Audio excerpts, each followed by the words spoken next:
Você quer mais um exemplo?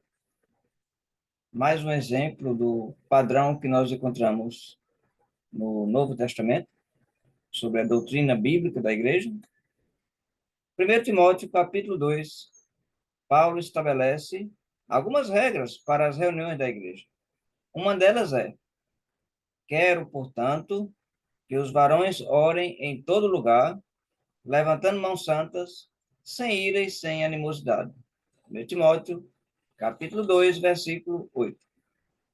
Nota o seu mandamento para os cristãos do sexo masculino para dirigir a oração em todos os lugares. Os estudiosos da Bíblia dizem que essa frase foi usada, em termos técnicos, para significar em todos os locais de reunião.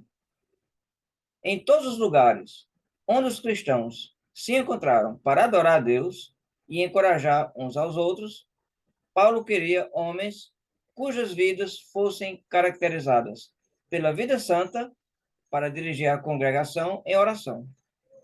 Paulo esperava que esse mandamento fosse realizado em todos os lugares.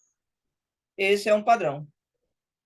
Talvez você nunca tenha pensado muito sobre isso antes, mas agora você pode ver que realmente existe um padrão geral no Novo Testamento e que Deus quer que todas as congregações do seu povo sigam.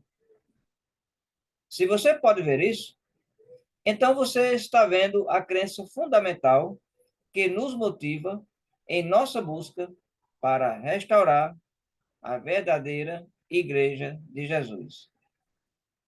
E há mais, há também uma segunda crença importante que nos ajuda a atingir este objetivo.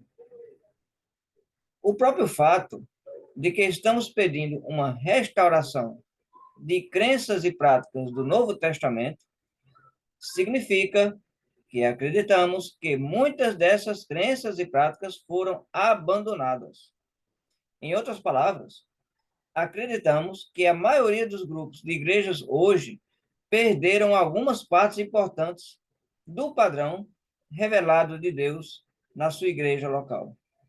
Alguns grupos estão definitivamente mais perto de se conformar a esse padrão geral do que outros, mas, infelizmente, sentimos que a maioria dos grupos da igreja estão muito aquém de se adequar a ele em algumas áreas significativas. Quando eu falo isso, porém, quero que você saiba que tenho maior respeito pelos meus amigos e vizinhos denominacionais. Quando eu digo que a maioria deles não está andando de acordo com certas partes do padrão original de Deus para a sua igreja, posso garantir-lhe que não há um pensamento mau na minha cabeça. Também não há nenhum delírio de perfeição em minha mente em relação às igrejas restauradas de Cristo. Estou apenas reconhecendo a realidade do que vimos. E é por isso que as instruções originais de Deus podem ser facilmente perdidas. Para resumir e colocar em poucas palavras, a maioria de nós, em Igreja de Cristo, realmente acredita que o Novo Testamento contém um padrão geral para cada igreja local seguir. E estamos totalmente comprometidos a fazer exatamente isso. Queremos nos conformar com esse padrão geral da forma mais completa possível. Também esperamos que outros que desejam seguir a Jesus também vejam a importância de se conformar a esse padrão e queiram se unir a uma igreja do Novo Testamento devidamente restaurada.